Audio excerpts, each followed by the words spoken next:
New here at 6, more local news. We've all been here, stuck at a railroad crossing, blocked by a long, slow-moving train. While it's an inconvenience, it's also driving concern over public safety. Focus investigator John Charlton has video evidence of what happens when a stopped train can derail a timely emergency response. Always on call. Respond to CMS code 3. Always ready to roll. That's the job as a firefighter. Get out and go. And get there quickly. But for St. Matthew's Fire and Rescue, this calendar year we've had 10,700 responses. For Station 3 in Lyndon, this is the route we usually take. There are 4 crossings which, over to Westport Road, at times,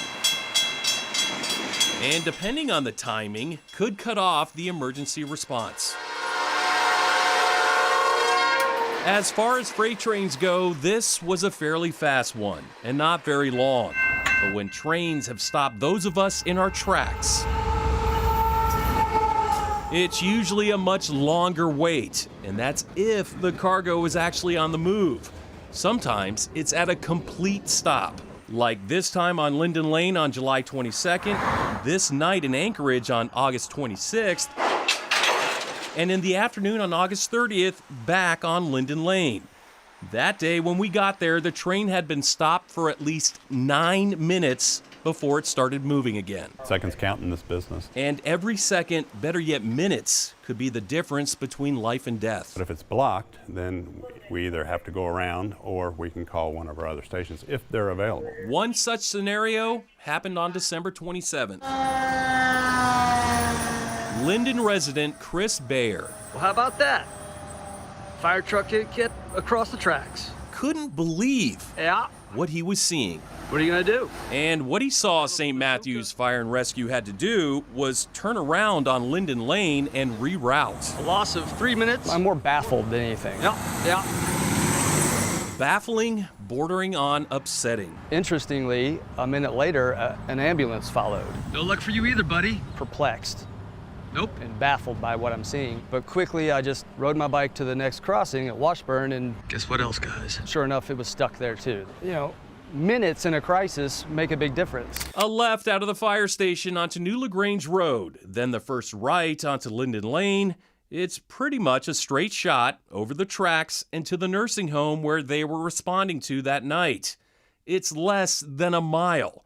However, after detouring with the crossings blocked, we have a train that stopped across the tracks on Lyndon Lane. the fire truck's best option at that point We're going to reroute. We'll be delayed. was to get onto the Watterson, get off at Westport, and then take a right onto Lyndon Lane to get to Lyndon Woods Care and Rehab. Total distance, about 5 miles. 2657 is on scene, 1101 Lyndon Lane. According to the dispatch report Focus obtained, it took almost 10 minutes to get there. Well, I'd like to thank the guy for getting these videos. Maybe he can help, this will help. Turns out the delayed response that night wasn't a factor. Assistant Chief David Hauser says it was a minor medical emergency, but he worries about the what if. It's sad that we don't receive notifications that these trains are blocked. The railroad, Hauser says, isn't communicating with them. And although there is a nearby station on the other side of the tracks, those units aren't always available. Therefore, firefighters need to know which way to go to get to where they can cross. However, in Lyndon, freight trains can be and have been long enough to block all 4 crossings: UPS Drive, Whips Mill Road, Lyndon Lane, and Washburn Avenue at the same time. It seems like a logistical fail to me. If you can't prevent a train from stopping, which is one major question, at least inform the people who really need to know. Many of you are probably thinking it can't be legal for a train to just stop at a railroad crossing. Well, actually it is. On Friday at 6, we'll explain why, and we'll tell you what this city plans to do to avoid getting railroaded on emergency responses in the future.